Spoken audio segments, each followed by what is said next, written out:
देख रहे हैं इंडिया टाउन न्यूज। मैं हूं आपके साथ प्रगति ठाकुर। आइए नजर डालते हैं सुर्खियों पर। भाजपा ने जारी की विधानसभा प्रत्याशियों की सूची। कांग्रेस में अब भी मंथन का दौर जारी।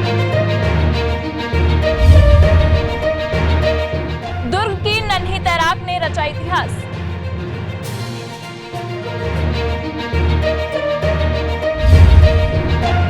विधानसभा चुनाव में कानून व्यवस्था के लिए पुलिस जवानों को प्रशिक्षण। नदी पर पुल बनाने की मांग को लेकर लोगों ने शुरू किया जल सत्याग्रह। हाथियों के हमले में एक व्यक्ति की हुई मौत।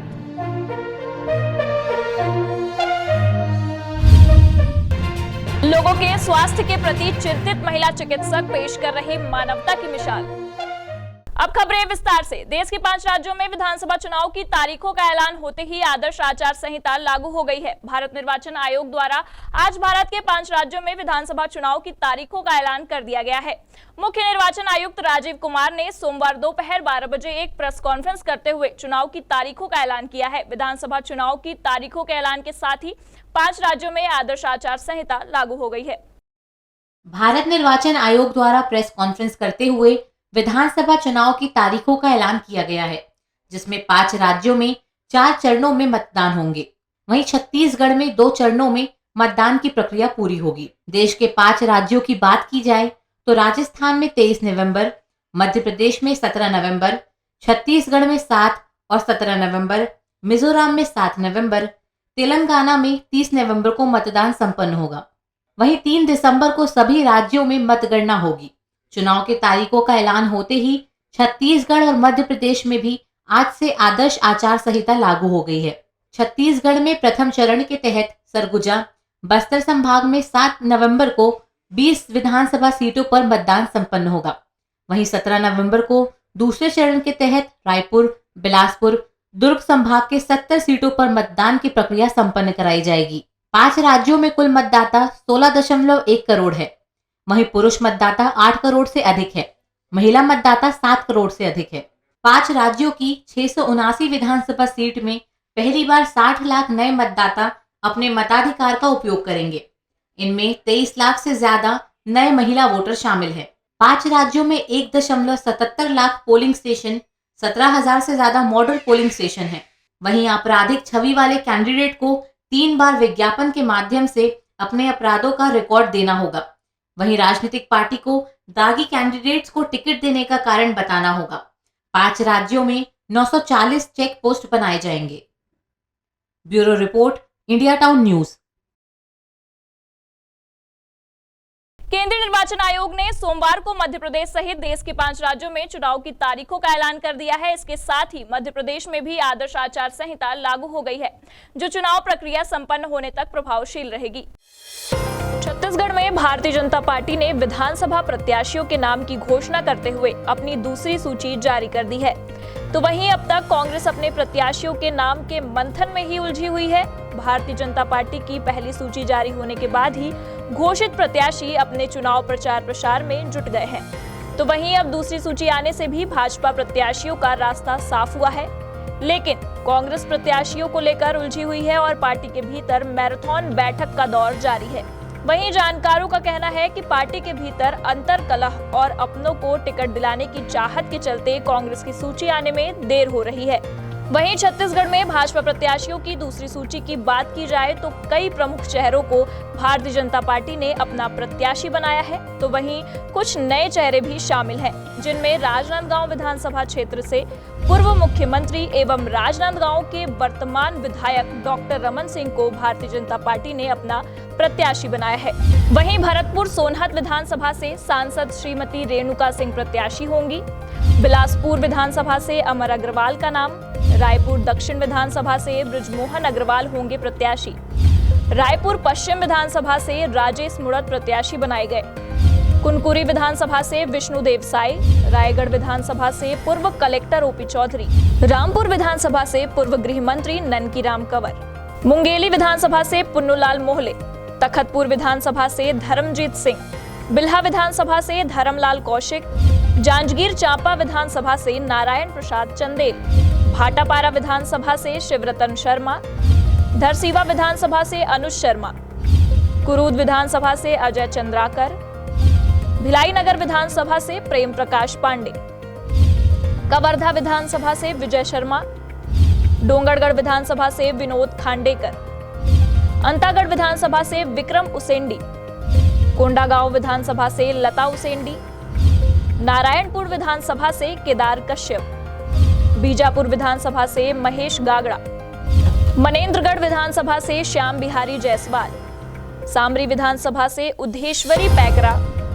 बैकुंठपुर विधानसभा से भयालाल राजवाड़ी, रामपुर विधानसभा से ननकी राम कंवर, कोटा विधानसभा से प्रबल प्रताप सिंह जुदेव, मस्तूरी विधानसभा से कृष्णमूर्ति बांधी, सीतापुर विधानसभा से राम कुमार टोप्पे, जशपुर विधानसभा से रायमुनि भगत, पत्थलगांव विधानसभा से गोमती साय, लेलुंगा विधानसभा से सुनीति सत्यानंद राठिया, सारंगगढ़ विधानसभा से शिव कुमारी चौहान, कटघोरा विधानसभा से प्रेमचंद पटेल, पाली तानाखार विधानसभा से रामदयाल उइके, अकलतरा विधानसभा से सौरभ सिंह, सक्ति विधानसभा से खिलावन साहू, चंद्रपुर विधानसभा से संयोगिता सिंह जुदेव, जयजयपुर विधानसभा से कृष्णकांत चंद्र, पामगढ़ विधानसभा से संतोष लहरे, बसना विधानसभा से संपत अग्रवाल, महासमुंद विधानसभा से योगेश्वर राजू सिन्हा, बिलाईगढ़ विधानसभा से दिनेश लाल जांगड़े, बलौदा बाजार विधानसभा से टकाराम वर्मा, रायपुर ग्रामीण विधानसभा से मोतीलाल साहू, रायपुर उत्तर विधानसभा से पुरंदर मिश्र, आरंग विधानसभा से गुरु खुशवंत सिंह, बिंद्रा नवागढ़ विधानसभा से गोवर्धन राम मांझी, धमतरी विधानसभा से रंजना दीपेंद्र साहू, संजारी बालोद विधानसभा से राकेश यादव, गुंडरदेही विधानसभा से वीरेंद्र कुमार साहू, दुर्ग शहर विधानसभा से गजेंद्र यादव, वैशाली नगर विधानसभा से रिकेश सेन, अहिबारा विधानसभा से डोमन लाल कोरसेवाड़ा, साजा विधानसभा से ईश्वर साहू, भानु प्रतापपुर विधानसभा से गौतम उइके, केशकाल विधानसभा से नीलकंठ टेकाम, जगदलपुर विधानसभा से किरण देव सिंह, चित्रकूट विधानसभा से विनायक लाल गोयल, दंतेवाड़ा विधानसभा से चेतराम अरामी, कोंटा विधानसभा से सोयमा मूका पर भारतीय जनता पार्टी ने भरोसा जताया और छत्तीसगढ़ में अपने 57 उम्मीदवारों की दूसरी सूची जारी की है। 15 अक्टूबर से शुरू हो रहे नवरात्रि पर्व को लेकर बस्तर की आराध्य देवी मां दंतेश्वरी मंदिर में तैयारियां शुरू हो गई हैं और इस बार नवरात्र में माई दंतेश्वरी से अपनी मनोकामना पूरी होने के लिए हजारों की संख्या में भक्तों के द्वारा मनोकामना दीप प्रज्वलित किए जा रहे हैं। नवरात्र के अवसर पर मां दंतेश्वरी मंदिर में इस बार 6000 से भी अधिक मनोकामना दीपों को प्रज्वलित किया जाएगा। वहीं माता पर भक्तों की इतनी आस्था है कि 7 समंदर पार से भी भक्तों ने ऑनलाइन रसीद कटवाया है। बता दें कि मां दंतेश्वरी मंदिर में जलने वाले मनोकामना ज्योत को जलाने के लिए लोग कनाडा, अमेरिका और ऑस्ट्रेलिया से भक्तों ने ऑनलाइन रसीद को कटवाया है। वहीं नवरात्रि के पहले टेम्पल कमेटी मंदिर की साज की तैयारियां जुट गई हैं और छत्तीसगढ़ सहित आसपास के राज्यों से भी भक्तों का आना भी शुरू हो गया है। नवरात्र 15 तारीख से शुरुआत हो रहा है और अभी हम लोग पिछले बार 5625 जो जली थी तेल और घी मिला के और ऑनलाइन के साथ इस बार 6000 की व्यवस्था करके रखे। सबसे पहला रसीद हमारे प्रदेश के मुख्यमंत्री भूपेश बघेल जी का कटा है घी का। विदेश से 4 या 5 हमेशा आता है, एक कनाडा से है और एक हमारे अमेरिका से है जो हमेशा हर वर्ष कटाते हैं। जगदलपुर से Vasuki Thakur, India town news. चुनाव आयोग ने मध्य प्रदेश सहित 5 राज्यों में चुनावी तारीखों का ऐलान कर दिया है। मध्य प्रदेश में आज से आदर्श आचार संहिता लागू कर दी गई है। इलेक्शन कमीशन के ऐलान के बाद राजनीतिक पार्टियों द्वारा जहां अपनी अपनी राजनीतिक बिसात बिछाना शुरू कर दी गई है, वहीं चुनाव आयोग के बयान का स्वागत भी किया जा रहा है। मध्य प्रदेश में खास मुकाबला भाजपा और कांग्रेस के बीच है। मध्य प्रदेश की 230 विधानसभा सीटों की वर्तमान स्थिति पर नजर डालें तो भाजपा 127, कांग्रेस 96, बसपा 2, सपा 1, निर्दलीय 4 विधायक हैं। चुनाव आयोग को धन्यवाद। लोकतंत्र का महापर्व है चुनाव। जनता भी बढ़ चढ़ कर भाग ले, क्योंकि चुनाव के माध्यम से ही वो अपनी अगली सरकार चुनेगी जो मध्य प्रदेश का भविष्य बनाएगी। इतनी बात मैं जरूर कहूंगा कि मध्य प्रदेश शालीन प्रदेश है, अपवाद छोड़कर मर्यादाओं का पालन करता रहा है, इसलिए राजनीतिक प्रतिद्वंदिता अपने स्थान पर है। लेकिन चुनाव में मर्यादाएं सभी राजनीतिक दलों को बना के रखना चाहिए, पालन मर्यादाओं का करना चाहिए। भारतीय जनता पार्टी चुनाव के लिए पूरी तरह तैयार है। कार्यकर्ता कमर कस के सब मैदान में है, प्रदेश अध्यक्ष और बाकी पूरी टीम काम में लगी हुई है। और एक कार्यकर्ता के नाते मेरे सहित सभी कार्यकर्ता परिश्रम की पराकाष्ठा करेंगे, प्रयत्नों की परिसीमा करेंगे और मुझे पूरा विश्वास है कि अब तक की सबसे बड़ी विजय भारतीय जनता पार्टी हासिल करेगी। केंद्रीय निर्वाचन आयोग ने सोमवार को मध्य प्रदेश सहित देश के 5 राज्यों में चुनाव की तारीखों का ऐलान कर दिया है। इसके साथ ही मध्य प्रदेश में भी आदर्श आचार संहिता लागू हो गई है, जो चुनाव प्रक्रिया संपन्न होने तक प्रभावशील रहेगी।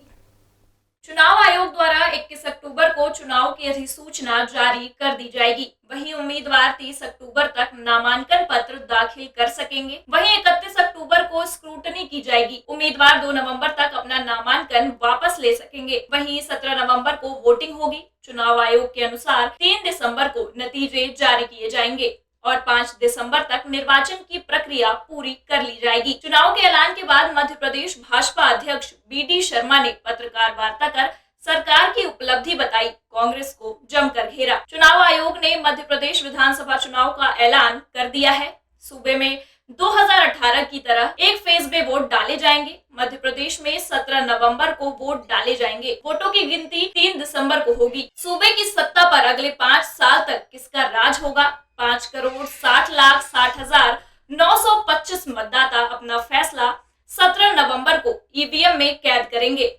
आपको बता दें कि मध्य प्रदेश में दिवाली के 5 दिन बाद मतदान होगा और भोपाल गैस त्रासदी की बरसी के दिन रिजल्ट आएंगे। चुनाव आयोग के ऐलान के बाद मध्य प्रदेश में चुनावी सरगर्मी तेज हो गई है। सभी समाज, सभी धर्म, सभी वर्गों के लोग जब वो गंभीरता से विचार करते हैं हमारे जीवन में बदलाव आया है, तो भारतीय जनता पार्टी के नेतृत्व में, प्रधानमंत्री मोदी जी के नेतृत्व में उन योजनाएं और विकास के मुद्दे पर जो काम खड़ा हुआ है, उसके आधार पर लोगों के जीवन को बदलने का अभियान भारतीय जनता पार्टी की सरकार ने लिया। चाहे प्रधानमंत्री आयुष्मान भारत योजना 5 लाख रुपए का गरीब को अधिकार देने का काम होगा। एक वो कांग्रेस है जो लगातार भ्रष्टाचार में लिप्त रही। 15 महीने में उन्होंने हर गरीब के हक और अधिकार को छीन करके इस मध्य प्रदेश को भ्रष्टाचार का अड्डा इन्होंने बना दिया था। वल्लभ भवन को दलाली का अड्डा बनाया था। और मिस्टर बंटाढार दिग्विजय सिंह जो हिंदुत्व पर, सनातन पर लगातार आक्रमण करते हैं, कल भी उन्होंने किया है। भोपाल से Farhan Khan, India town news. वक्त तो चला है एक ब्रेक का। ब्रेक के बाद देखेंगे देश प्रदेश से जुड़ी तमाम खबरें।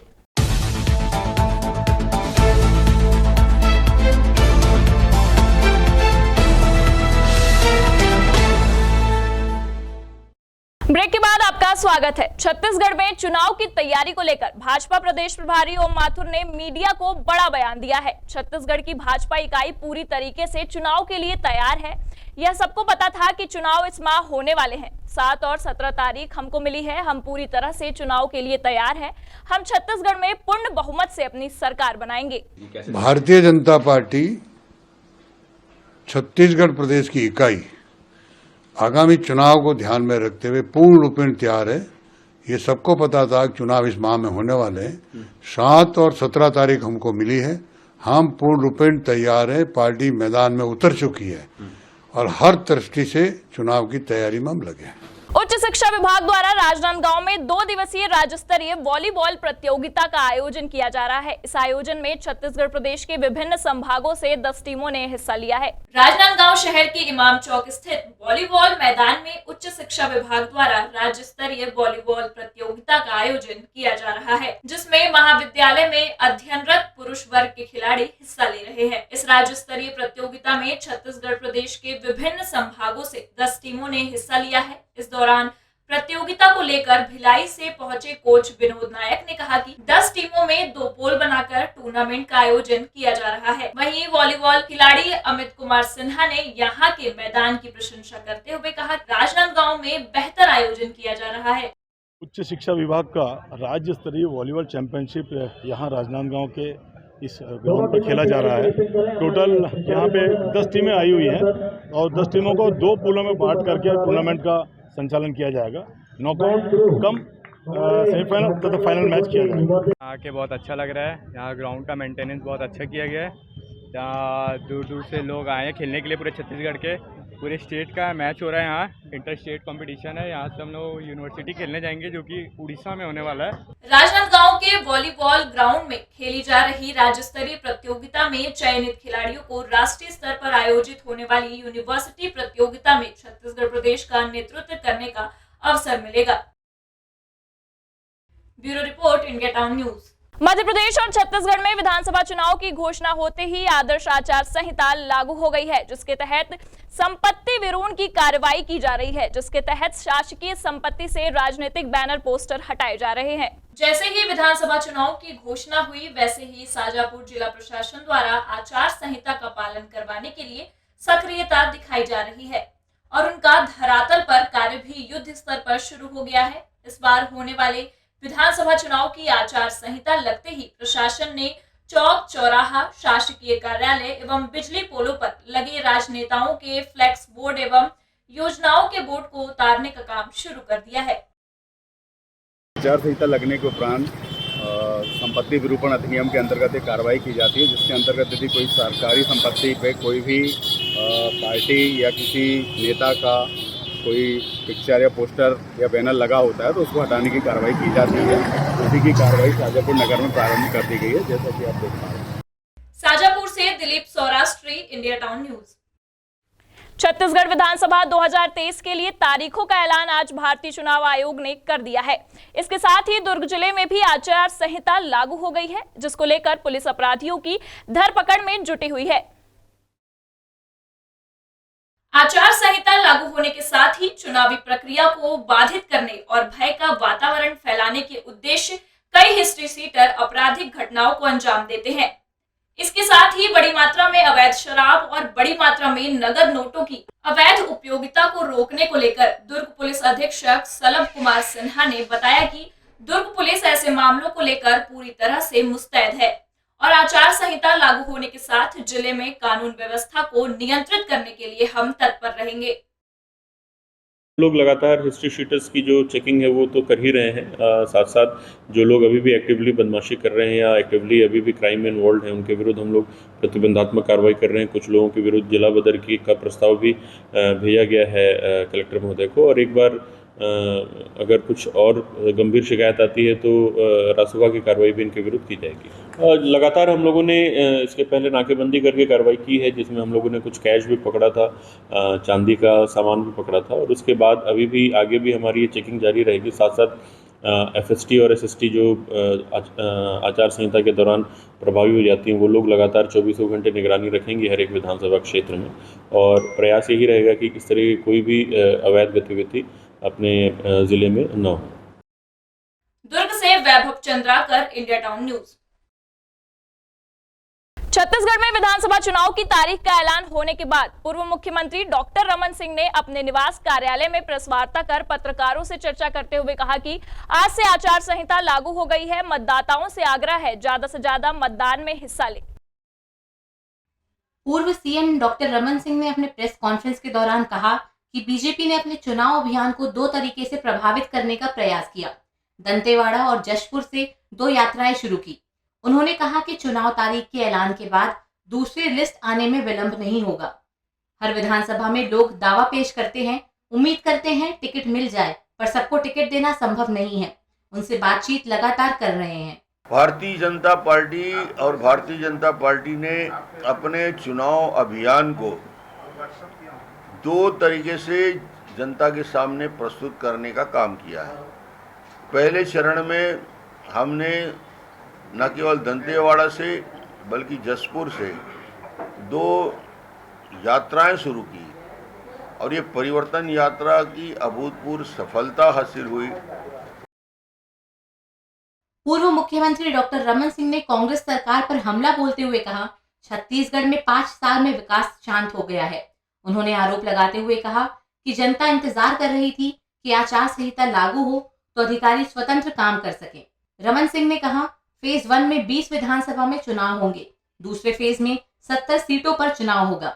बस्तर में मैंने यात्राओं में देखा है, बस्तर सरगुजा में बीजेपी कमजोर थी, सीट नहीं जीत पाई थी। इस बार उल्टा नजारा देखने को मिलेगा। एक प्रकार से छत्तीसगढ़ में वातावरण का निर्माण भारतीय जनता पार्टी ने किया और इस भ्रष्ट और निकम्मी सरकार के खिलाफ जितने आरोप हैं भ्रष्टाचार के, इस 5 साल में विकास शून्य हो गया है, डेवलपमेंट कहीं हुआ नहीं है। तो निश्चित रूप से छत्तीसगढ़ की जनता के मन में इस सरकार के प्रति नाराजगी भी है और वो इंतजार कर रहे थे कि कब चुनाव घोषित हो, कब आचार संहिता लगे तो अधिकारी कैद से मुक्त होंगे और अधिकारियों को स्वतंत्रता से काम करने की आज़ादी मिलेगी। Bureau report, India town news. मंत्री रविंद्र चौबे ने कहा कि कांग्रेस को पिछली बार की तरह इस बार भी जनता का भरपूर समर्थन मिलेगा। वहीं उन्होंने बीजेपी पर निशाना साधते हुए कहा कि चुनाव में बीजेपी का और भी बुरा हाल होने वाला है। मंत्री रविंद्र चौबे ने कहा कि इस बार भी आंकड़ा 71 से आगे 75 पार होगा। डॉक्टर रमन सिंह के कार्यकाल को जनता अब तक भूली नहीं है। भाजपा का हाल अब और बुरा होगा। उन्होंने टिकट वितरण को लेकर कहा कि भाजपा गलतफहमी में है। कांग्रेस की टिकट को लेकर कोई देर नहीं हुई है। 2 चरणों में चुनाव हो या एक में, इससे कांग्रेस को कोई फर्क नहीं पड़ेगा। मंत्री रविंद्र चौबे ने कहा कि कांग्रेस को पिछली बार की तरह इस बार भी जनता का भरपूर समर्थन मिलेगा। वहीं उन्होंने बीजेपी पर निशाना साधते हुए कहा कि चुनाव में बीजेपी का और भी बुरा हाल होने वाला है। मंत्री रविंद्र चौबे ने कहा कि इस बार भी आंकड़ा 71 से आगे 75 पार होगा।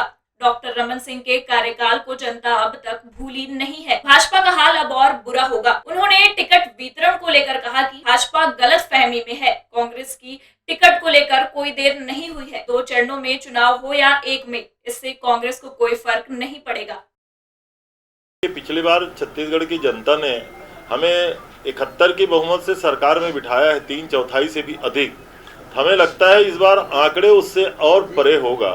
पिछली बार 71, इस बार 75 पार। और निश्चित छत्तीसगढ़ में आबो हवा और वातावरण कांग्रेस के पक्ष में है। मुझे लगता है कि डॉक्टर रमन सिंह जी की 15 साल की हुकूमत को छत्तीसगढ़ की जनता भूली नहीं है। इसीलिए 13 सीट में भारतीय जनता पार्टी पिछली बार सिमट गई है। इस बार उससे भी बुरी स्थिति भारतीय जनता पार्टी की रहेगी, ऐसा मैं सोचता हूं। Bureau report, India town News. Madhya Pradesh के जबलपुर जिले में अवैध शराब एवं अवैध बार संचालित होने का आरोप लगाते हुए इसकी रोकथाम को लेकर जिला आबकारी अधिकारी को मध्य भारत मोर्चा के पदाधिकारी ने ज्ञापन सौंपा है। जबलपुर कलेक्ट्रेट कार्यालय पहुंचकर आबकारी अधिकारी के नाम मध्य भारत मोर्चा के पदाधिकारी ने ज्ञापन सौंपते हुए मांग की है कि जिस प्रकार से शहर में अवैध रूप से शराब बिक्री व बार संचालित किया जा रहा है, उन पर आखिर क्यों आबकारी विभाग मौन धारण करे बैठा है और क्यों कुंभकर्णी नींद सो रहा है, जिसका खामियाजा लोगों को भुगतना पड़ता है। रिहायशी इलाकों में और खुलेआम सड़कों पर शराब शौकीन कहीं भी खुलेआम अपना शौक पूरा करते हुए नजर आते हैं, जिसकी वजह से लोगों का घरों से निकलना दूभर हो गया है। वहीं दूसरी ओर अवैध रूप से संचालित हो रहे बार पर भी किसी प्रकार से आबकारी विभाग द्वारा कोई कार्रवाई नहीं की जा रही है। में एक शिकायत देने आए हैं और शिकायत ऐसी है कि पिछले कई महीनों से हम लोग देख रहे हैं कि शहर में जहाँ भी दारू की दुकानें हैं, जो सरकार ने हाथे ख़त्म किए हैं, उसके बाद क्या होता है, लोग रोडों पे बैठ के दारू पी रहे हैं। खुलेआम जगह जगह डिस्पोजल और दारू की बोतलें पड़ी दर दर भटक रही हैं। और आज संजीवनी नगर स्थित एक बार है जो अवैध तरीके से संचालित हो रही है, जिसमें एक लाइसेंस पे 2 काउंटर चलाए जा रहे हैं और वो लाइसेंस किसी और के नाम पे संचालित कोई और कर रहा है। इन्हीं सब मांगों को लेकर आज हम आए हैं। जबलपुर से Rohit Nayyar, India town news. एक बार फिर वक्त हो चला है एक और ब्रेक का। ब्रेक के बाद देखेंगे देश प्रदेश से जुड़ी तमाम खबरें।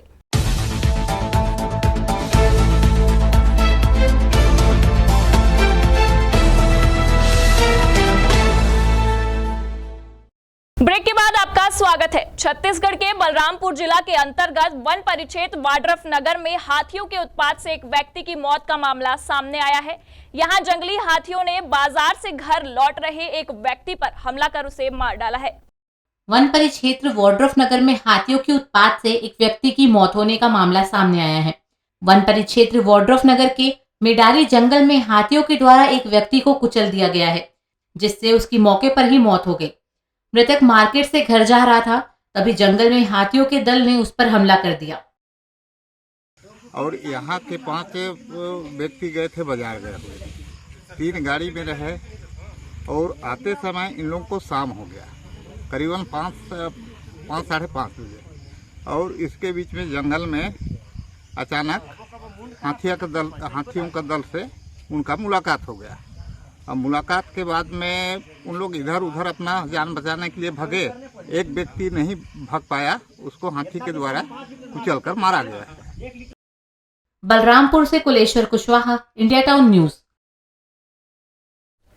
मध्य प्रदेश विधानसभा चुनाव प्रभारी बनाए गए उत्तर प्रदेश के जल शक्ति मंत्री स्वतंत्र देव सिंह ने आदर्श आचार संहिता लागू होने पर भारतीय जनता पार्टी के चुनावी उपलब्धियां गिनाते हुए बताया कि विकास कार्यों को लेकर हम जनता के बीच जा रहे हैं। 13 के पहले यहाँ पर लोग बताते थे कांग्रेस के शासन में न सड़क, न बिजली, न पानी। आज सभी के घरों में नल का कनेक्शन दे रहे हैं, रोड अच्छी हैं, सड़कें हैं, कनेक्टिविटी, और सभी लोग विकास। आज करोड़ों लोगों का अपना प्रधानमंत्री आवास नहीं था, आज प्रधानमंत्री आवास है, शौचालय है, बिजली का कनेक्शन है, गैस का कनेक्शन है, और सभी लोगों को मिल रहा है, सुविधाएं मिल रही। 80 करोड़ लोगों को भोजन की भी व्यवस्था यदि कोई कर रहा है तो आदरणीय मोदी जी, शिवराज जी कर रहे हैं। इसलिए मैं विकास के नाम पर चुनाव लड़ता हूं। विकास के दम पर जनता जनार्दन का आशीर्वाद भी आदरणीय मोदी और शिवराज जी के साथ है। आगामी चुनाव की घोषणा हो चुकी है। छत्तीसगढ़ में 7 नवंबर से 17 नवंबर को चुनाव होने हैं। आज से आचार संहिता भी लग चुकी है। चुनावी सरगर्मी के बीच नगरीय निकाय मंत्री शिव डहरिया ने खास चर्चा की। उन्होंने कहा कि इस बार कांग्रेस 90 की 90 सीटों पर काम कर रही है। हम चुनाव के लिए बिल्कुल तैयार हैं। पिछली बार 71 सीटें कांग्रेस ने जीती, इस बार इसका आंकड़ा और भी बढ़ने वाला है। महिलाओं की वोटिंग में बढ़ोतरी पर कहा, महिलाओं ने हर बार कांग्रेस को जिताया है, इस बार भी महिला वोटर कांग्रेस को जिताएंगी। हम पूर्ण बहुमत के साथ सरकार बनाएंगे। छत्तीसगढ़ में इस बार कांग्रेस की सरकार दोबारा बनेगी। पार्टी जो है पूरी तरह से चुनाव के लिए तैयार है और हम 2023 का भी चुनाव जीतेंगे, 2024 का भी चुनाव जीतेंगे। पार्टी के मुख्यमंत्री जी का चेहरा तो हमेशा रहा है और रहता है। ये रमन सिंह जी को बड़ी दिक्कत है हमारे चेहरे पे। उनका चेहरा तो 15 साल में देखा है, भ्रष्टाचार, कमीशन खोरी के अलावा उनके पास कोई काम नहीं था। इसलिए छत्तीसगढ़ की जनता ने 15 साल में उनको 15 सीट दिया। इस बार वो 15 सीटें भी कम हो जाएगी। देश के 5 राज्यों में विधानसभा चुनाव की तारीखों का ऐलान होते ही आदर्श आचार संहिता लागू हो गई है। भारत निर्वाचन आयोग द्वारा आज भारत के 5 राज्यों में विधानसभा चुनाव की तारीखों का ऐलान कर दिया है।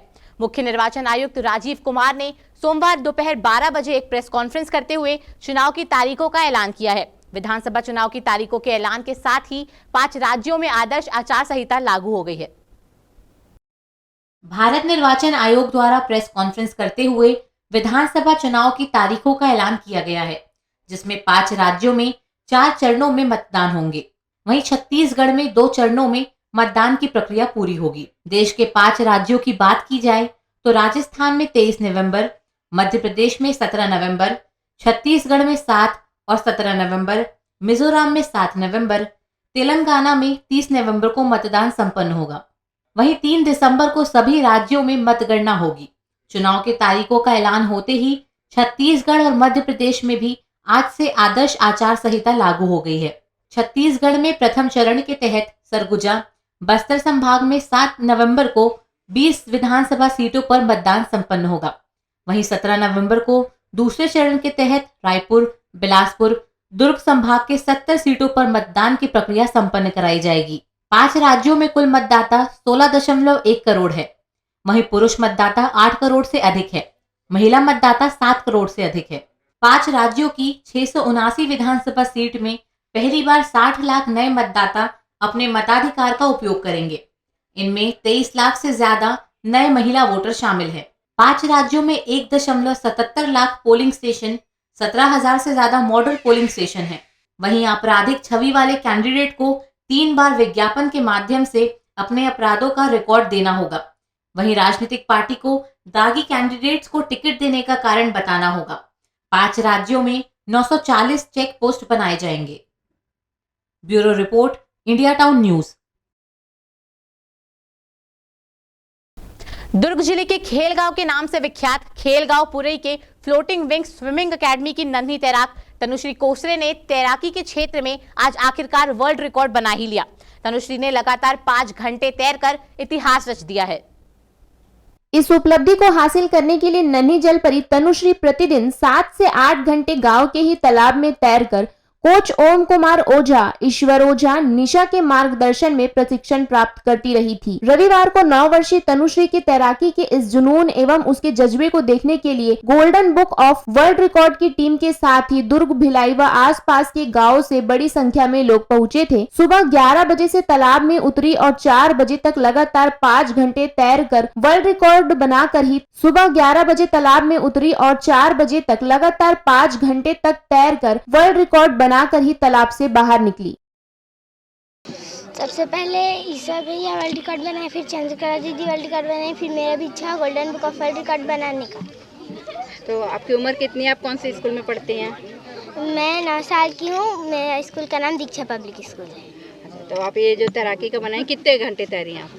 मैं golden book of world record तैराकी करके 5 घंटे का वर्ल्ड रिकॉर्ड बना। Golden book of world record की टीम के सदस्य आलोक कुमार ने बताया कि आप गूगल करके भी देख सकते हैं कि पूरी दुनिया में किसी ने भी 9 साल की उम्र में लगातार 5 घंटे तैरने का रिकॉर्ड नहीं बनाया है, जो रिकॉर्ड आज इस गांव की नन्ही जलपरी तनुश्री कोसरे ने बनाया है।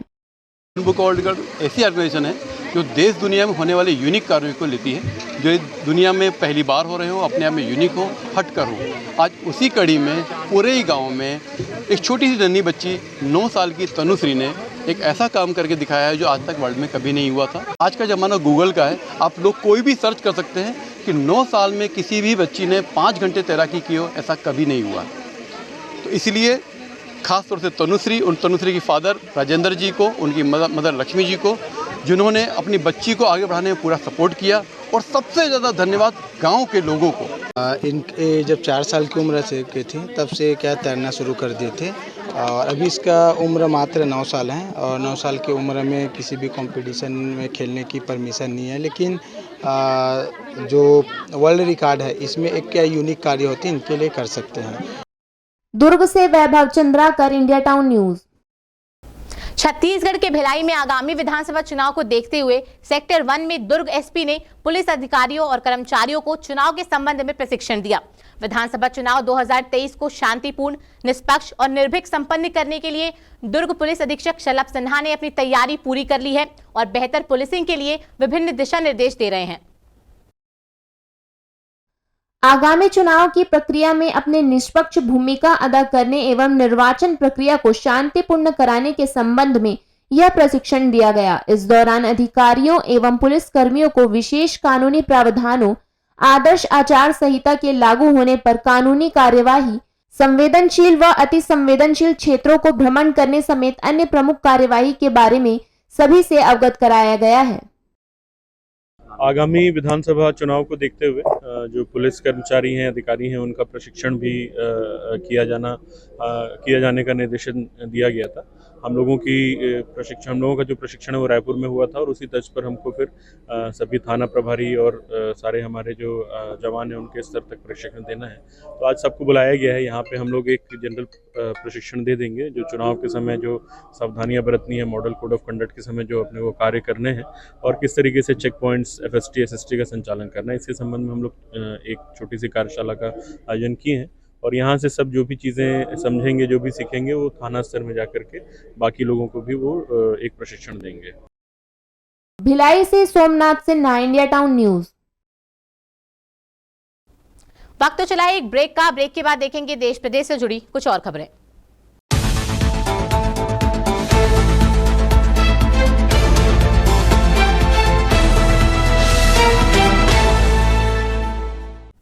ब्रेक के बाद आपका स्वागत है। लगातार मिल रही जिला चिकित्सालय पन्ना से लापरवाहियों की शिकायत के बाद रविवार को क्षेत्रीय संचालक स्वास्थ्य सेवाएं सागर संभाग डॉक्टर ज्योति चौहान ने जिला चिकित्सालय पन्ना का औचक निरीक्षण किया। बता दें कि इस दौरान उन्होंने अस्पताल में प्रदान की जा रही स्वास्थ्य सेवाओं की गुणवत्ता, साफ सफाई की व्यवस्था, बैठक व्यवस्था, लेबर रूम आदि की व्यवस्था देखी। अपने निरीक्षण के दौरान उन्होंने सघन मशीन इंद्रधनुष तृतीय चरण की समीक्षा तथा मानव संसाधन की प्रतिपूर्ति का आश्वासन दिया। भ्रमण के दौरान मुख्य चिकित्सा एवं स्वास्थ्य अधिकारी doctor VS Upadhyay, civil surgeon doctor Alok Gupta, doctor DK Gupta आदि मौजूद रहे। इस दौरान जब उनसे जिला अस्पताल में डॉक्टरों की कमी के बारे में सवाल किया गया तो उन्होंने कहा कि अभी निरीक्षण किया है, इस संबंध में जानकारी एकत्र की जाएगी। हम एक एलआर स्ट्रेंथनिंग कैंपेन चला रहे हैं सभी अपने डिवीजन के 6 डिस्ट्रिक्ट्स में। इसमें हमें ये देखना है कि इंफ्रास्ट्रक्चर में क्या कमी है, यानी बिल्डिंग में कोई कमी तो नहीं है, लोगों की, डॉक्टर्स और नर्सेज की कितनी ज़रूरत है, जिसको हम एचआर की ज़रूरत कहते हैं वो। तीसरा हमें देखना है कि उनको कोई ट्रेनिंग की ज़रूरत है तो वो, और चौथा हमें देखना है कि कोई दवाइयों की ज़रूरत है तो वो, और इसके अतिरिक्त अगर उनकी कोई परेशानी है तो वो हमें देखना है और उसे ठीक करना है। पन्ना से Mukesh Kumar Vishwakarma, India town News. Madhya Pradesh के शिवपुरी जिले में पुलिस ने 2 गांजा तस्करों को गिरफ्तार किया है। इस गांजा तस्करों के पास से पुलिस ने 4 किलो गांजा बरामद किया है। मध्य प्रदेश के शिवपुरी जिले के पुलिस अधीक्षक रघुवंश सिंह भदौरिया के निर्देश पर आगामी विधानसभा चुनाव को लेकर अवैध मादक पदार्थों, अवैध गांजा, अवैध हथियारों एवं आपराधिक गतिविधियों पर रोक लगाने के लिए निरंतर कार्यवाही की जा रही है। उसी के चलते मुखबिर की सूचना पर बसई रोड 0 पॉइंट पर चेकिंग लगाई गई। चेकिंग के दौरान 2 व्यक्ति मोटरसाइकिल पर आते दिखाई दिए। पुलिस को सामने देख आरोपियों ने भागने की कोशिश की, लेकिन पुलिस ने घेराबंदी कर आरोपियों को पकड़ लिया। आरोपियों की तलाशी लेने पर उनके पास से 4 किलो गांजा मिला। पुलिस ने 4 किलो गांजे सहित मोटरसाइकिल को जब्त कर लिया। जब्त गांजे की कीमत लगभग 80,000 रुपए बताई जा रही है। आगामी विधानसभा चुनाव को देखते हुए हमारे वरिष्ठ अधिकारियों ने निर्देश दिए हैं कि अवैध शराब और गांजे के ऊपर निरंतर कार्रवाई करने के लिए, तो आज इसी को मद्देनजर रखते हुए हम लोगों ने बसई तरफ से, पास में हमारा बॉर्डर है, वहाँ पर हम लोगों ने चेकिंग लगाई थी। वहाँ 2 व्यक्तियों के जो मोटरसाइकिल से आ रहे थे, उनके कब्जे से हम लोगों ने 4 किलो गांजा जब्त किया है और उनको गिरफ्तार करके जेल भेजा है। शिवपुरी से Kuldeep Gupta, India town news. Narsinghpur के गाडरवारा तहसील के घूरपुर ग्राम के ग्रामीणों ने सीतारेवा नदी के जल में बैठकर जल सत्याग्रह शुरू किया है। ग्रामीणों ने मांग की है कि जब तक नदी में पुल नहीं बनेगा वह आने वाले चुनाव में वोट नहीं डालेंगे।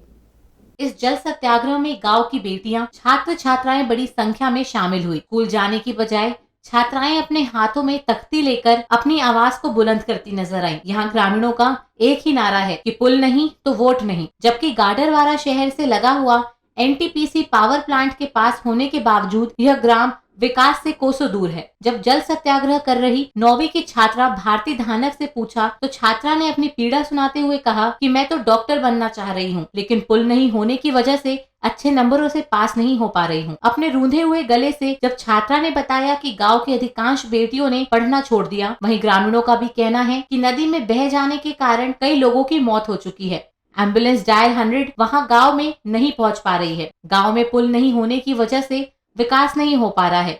नाराज ग्रामीणों का जल सत्याग्रह जारी है। क्योंकि हमारे गांव में नदी है जो सीतारेवा, इस पर पुल नहीं है। हमारे गांव के दोनों साइड नदी है, वो पीछे साइड है शक्कर नदी और इस साइड है सीतारेवा नदी। हम जब नदी से उतरते हैं जो 4 महीने, उसमें हमें बहुत दिक्कत जाती है। हम मतलब क्लास में फर्स्ट आना चाहते थे, पर नदी के कारण हम 4 महीने स्कूल नहीं जा पाए तो सेकंड ही आए। हमारे परिवार वालों ने कहा इतने कम नंबर क्यों, क्योंकि अब कैसे जाएंगे, नदी के कारण कितने नंबर आएंगे हमारे। कोई बच्चे तो फेल हो जाते हैं इस कारण से, और कोई स्कूल जाता नहीं है। कि बच्चे लोग पढ़ने जाते हैं, बूढ़े लोग, हम सभी लोग नदी पार करके बाजार करने के लिए जाते हैं, तो कभी नदी तेज हो जाती है तो उखरट डूबत चले आते हैं। कुछ लोगों का सामान सब बह जाता है जो खरीद के लाते हैं। नरसिंहपुर से Dinesh Vishwakarma, India town news. एक बार फिर वक्त तो चला है एक और ब्रेक का। ब्रेक के बाद देखेंगे देश प्रदेश से जुड़ी तमाम खबरें।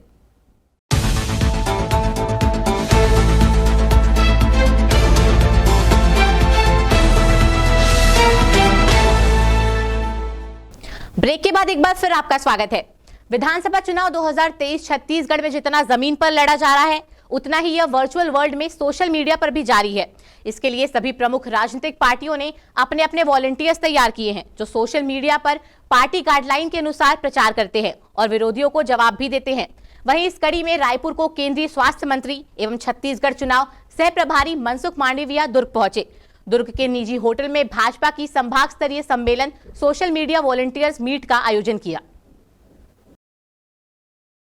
भारतीय जनता पार्टी के सोशल मीडिया विभाग द्वारा दुर्ग जिले के निजी होटल में सोशल मीडिया वॉलंटियर्स का मीट आयोजन किया गया, जिसमें दुर्ग संभाग स्तरीय सोशल मीडिया पर सक्रिय युवाओं ने भागीदारी की। कार्यक्रम में मुख्य अतिथि के रूप में केंद्रीय स्वास्थ्य मंत्री और छत्तीसगढ़ चुनाव सह प्रभारी मनसुख मंडविया उपस्थित रहे। केंद्रीय स्वास्थ्य मंत्री और छत्तीसगढ़ चुनाव सह प्रभारी मनसुख मंडविया ने सोशल मीडिया वॉलंटियर्स मीट को संबोधित करते हुए कहा कि भारत में दुनिया को बदलने की ताकत है। इस नैरेटिव को न सिर्फ केवल खड़ा करना है बल्कि इसको स्थापित करना ही यहाँ उपस्थित वॉलंटियर्स की वास्तविक सफलता है। एक कम्युनिकेशन का सबसे बड़ा माध्यम के रूप में उभरा है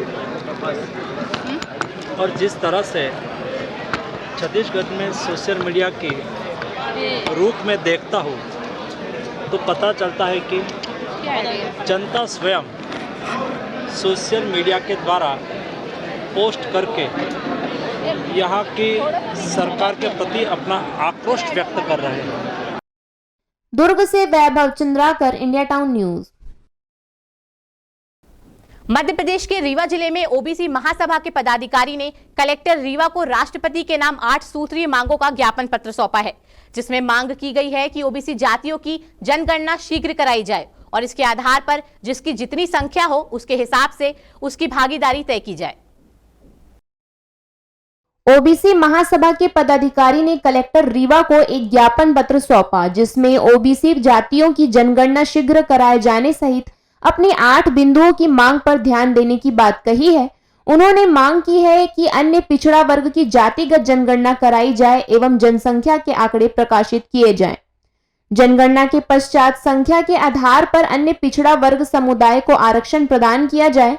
जातिगत जनगणना में प्रकाशित हुए आंकड़ों के आधार पर पिछड़ा वर्ग में आने वाली मोस्ट पिछड़ा वर्ग जातियों के लिए आरक्षण का 50% उनको प्रदान किया जाए। निजी क्षेत्र में भी आरक्षण लागू किया जाए। बैकलॉग भारती में रिक्त पदों पर नियुक्ति प्रदान की जाए। साक्षात्कार में पूर्णांक का केवल 5% अंक ही रखा जाए। साक्षात्कार केवल एक क्लास की भर्ती में ही लिया जाए। इसके अतिरिक्त किसी भी भर्ती में साक्षात्कार नहीं लिया जाए। पिछड़ा वर्ग के छात्रों को ब्लॉक, जिले, संभाग में रहने के लिए अन्य पिछड़ा वर्ग के छात्रावास एवं निशुल्क कोचिंग की सुविधा उपलब्ध कराई जाए। पिछड़ा वर्ग की जातियों को भी 50% सीटें प्रदान की जाए। हम लोगों की मांग है कि हमारी ओबीसी की जातिगत जनगणना कराई जाए और उसके आंकड़े प्रस्तुत कर जिसकी संख्या है उसका प्रतिनिधित्व दिया जाए। हमारे ओबीसी में एक क्रीमिलियर के जो खाली पद हैं उनको भरा जाए। जो न्यायपालिका में मजिस्ट्रेटों की, जजों की नियुक्तियां हो रही हैं उसको जो है बिना साक्षात्कार के कराई जा रहे हैं उस पर रोक लगाई जाए। रीवा से शमीम सौदागर, India town News. Madhya Pradesh के सतना जिले के निवासी एक महिला डॉक्टर की अनोखी पहल देखने को मिली है, जिन्होंने सतना वासियों को बीमारी मुक्त बनाने के लिए मधुरिमा सेवा संस्थान नाम से एक कैंप की शुरुआत की है। इस कैंप के जरिए वह गरीब आदिवासी से लेकर हर वर्ग के लोगों के शरीर की संपूर्ण जांच कराकर उन्हें दवा वितरण कर रही हैं। वे अभी तक करीब 12,000 लोगों के संपूर्ण जांच करा उन्हें रिपोर्ट कार्ड वितरण कर चुकी हैं। इसके साथ ही निःशुल्क दवा वितरण भी किया है, जिनकी सराहना जिले के सांसद के साथ अन्य जनप्रतिनिधि एवं समाज के लोग भी कर रहे हैं। देखते हैं ये विशेष रिपोर्ट। मध्य प्रदेश के सतना शहर के फरहूत नगर के निवासी डॉक्टर स्वप्ना वर्मा नामक एक महिला ने अपने क्षेत्र वासियों को बीमारी मुक्त बनाने के लिए एक अनोखी पहल की शुरुआत करते हुए मधुरिमा सेवा संस्थान के नाम से एक पहल की है। इस सेवा संस्थान का कैंप जगह जगह शहर से लेकर गांव तक लगाकर लोगों के रक्त और मूत्र की संपूर्ण जांच कराया, जिससे कि उसे व्यक्ति के अंदर किसी भी प्रकार की बीमारी का पता लगाया जा सके। स्वप्ना वर्मा की माने तो अभी तक उन्होंने छोटे छोटे कैंप के जरिए करीब 12,000 लोगों की संपूर्ण जांच करा चुकी हैं और आज उन्हें बीमारी की रिपोर्ट के साथ दवा वितरण किया है। इसके साथ ही स्वप्ना वर्मा ने अपने इस कैंप के दौरान शहर के निवासी एक बच्ची को गोद भी लिया है। वह बच्ची ठीक से चल नहीं पाती थी, जिसके लिए उसका पूरा इलाज का खर्चा स्वप्ना वर्मा ने उठाने का संकल्प लिया है, जिससे उस बच्ची के परिवार में खुशियां लौट आए। आज शहर के बीटीआई ग्राउंड में उन्होंने जिन लोगों का रक्त और मूत्र की संपूर्ण जांच कराई थी, उन्हें रिपोर्ट और दवा वितरण कराया है। इस दौरान जिले के सांसद गणेश सिंह, स्थानीय समाज सेवी के साथ साथ अन्य जनप्रतिनिधि भी मौजूद रहे। स्वप्ना वर्मा का कहना है कि हमने कोविड काल के दौरान कई अपनों को अपनों से बिछड़ते हुए देखा है। उस दृश्य को देखते हुए हमने अपने जीवन का संकल्प लिया कि समाज के लिए हमें कुछ करना है, और इन्हीं उद्देश्यों के साथ उन्होंने अपने जीवन में लोगों को बीमारियों से छुटकारा दिलाने के लिए इस छोटे से प्रयास की शुरुआत की, जिसकी सराहना जिले के सांसद सहित अन्य जनप्रतिनिधि एवं समाजसेवी स्थानीय लोग कर रहे हैं। आज आपने देखा कि ये पूरे भारत में एक बहुत बड़ा हमने आज प्रकल्प किया है। 12,000 लोगों की खून की जांच की है, रिपोर्ट का वितरण कर रहे हैं। जब हमने ये 16 दिवसीय 32 शिविर के जब हमने प्रारंभ किया था, आज हमने उनको दवाइयाँ, हमने स्वास्थ्य शिविर के दौरान दवाइयाँ दी। आज हमने 12,000 लोगों को दवाइयों का वितरण कर चालू किया है, और उसके उपरांत हम उनको पुनः दवाइयाँ दे रहे हैं। और जिसको भी ज़रूरत पड़ रहा है सर्जरी की, जिसको ज़रूरत पड़ रहा है बड़े इलाज की, उसको भी सहयोग कर रहे हैं। सतना से Ganesh Singh, India town news. इस्तीफा नामंजूर होने से नाराज छतरपुर की डिप्टी कलेक्टर निशा बांगरे ने सरकार के खिलाफ न्याय पद यात्रा शुरू की है। ये यात्रा बैतूल के अमला से शुरू हुई है। न्याय पद यात्रा रायसेन जिले के ओबेदुल्लागंज पहुंची। अपनी न्याय पद यात्रा के दौरान ओबेदुल्लागंज पहुंची डिप्टी कलेक्टर निशा बांगरे ने कहा, त्याग पत्र रोकने का प्रयास किया जा रहा है। शिवराज मामा हमारे अधिकारों का हनन कर रहे हैं। अगर बीजेपी से चुनाव लड़ना होता तो एक दिन में त्याग पत्र स्वीकार हो जाता है व टिकट मिल जाता है। अपने अधिकारों के सुरक्षा का हवाला देकर इस्तीफा देकर चर्चा में निशा बांगरे आगामी विधानसभा चुनाव लड़ना चाहती हैं, इसलिए वो डिप्टी कलेक्टर के पद से मुक्त होना चाहती हैं। निशा ने कहा कि जनप्रतिनिधि बनने हेतु मेरा त्याग पत्र स्वीकार होना चाहिए। मैं एक महिला, वो भी अनुसूचित जाति से हूँ। इस कारण मेरे स्वतंत्रता के अधिकार से मुझे वंचित न रखा जाए। अपने इस्तीफे से प्रदेश में चर्चाओं में आई निशा बांगरे ने इस्तीफा स्वीकार करने की मांग को लेकर यह न्याय पद यात्रा शुरू की है। आमला से शुरू हुई यात्रा मुख्यमंत्री निवास भोपाल तक जाएगी। दरअसल डिप्टी कलेक्टर के पद से इस्तीफा देने वाली निशा बांगरे का इस्तीफा सरकार ने मंजूर करने से इनकार कर दिया था। विभाग ने उनका इस्तीफा यह कहते हुए अमान्य कर दिया कि उन्होंने शासन के निर्देशों की अवहेलना, अनुशासनहीनता और गंभीर कदाचारण किया है। जैसा आप सभी जानते हैं कि हमें अपने संवैधानिक अधिकारों के लिए लड़ना पड़ रहा है। मैंने 22 जून 2023 को अपने डिप्टी कलेक्टर के पद से इस्तीफा दिया था, लेकिन शासन ने आज तक इसको स्वीकार नहीं किया। पहले तो मुझे अपने सर्वधर्म के कार्यक्रम में जाने से रोका, जो मेरे स्वयं घर का उद्घाटन था, उसमें उन्होंने लिखित में दिया कि आपको किसी भी स्वरूप में उसमें जाने की अनुमति नहीं दी जाती है। तो ये जो भारत के संविधान है, ये सभी को धार्मिक स्वतंत्रता का अधिकार देता है, लेकिन उससे मुझे वंचित रखा गया। तो उससे आहत होकर मैंने अपना त्यागपत्र दिया। 3 महीने से ज़्यादा हो चुके हैं, लेकिन शासन ने अभी तक मेरा त्यागपत्र स्वीकार नहीं किया, क्योंकि अब मैंने सोच लिया है कि मुझे विधानसभा चुनाव लड़ना है। रायसेन से Naseem Ali, India town News. Chhattisgarh के प्रतापपुर विधानसभा क्षेत्र के रघुनाथ नगर में आम आदमी पार्टी के पदाधिकारी एवं कार्यकर्ताओं ने बड़ी संख्या में उपस्थित होकर बदलाव यात्रा के तहत रैली निकाला गया एवं हाई स्कूल ग्राउंड में जनसभा को संबोधित करते हुए पार्टी के 10 वारंटी कार्ड के बारे में भी बताया गया है। आगामी विधानसभा चुनाव को देखते हुए आम आदमी पार्टी के पदाधिकारी एवं कार्यकर्ताओं ने प्रतापपुर विधानसभा क्षेत्र के रघुनाथ नगर में बदलाव यात्रा के तहत रैली निकालकर हाई स्कूल ग्राउंड में जनसभा का आयोजन किया गया। आम आदमी पार्टी के प्रत्याशी राजाराम श्याम जनता को संबोधित करते हुए कहा कि आम आदमी पार्टी की सरकार पंजाब और दिल्ली में है, अब हम सबको इस बार छत्तीसगढ़ में सरकार बनानी है। पार्टी के 10 वारंटी कार्ड के बारे में भी लोगों को बताया गया कि दिल्ली और पंजाब में निःशुल्क इलाज होता है। हमारी सरकार शिक्षा के ऊपर ध्यान दे रही है और हम आगामी विधानसभा चुनाव में बड़ी जीत हासिल कर सरकार बनाएंगे।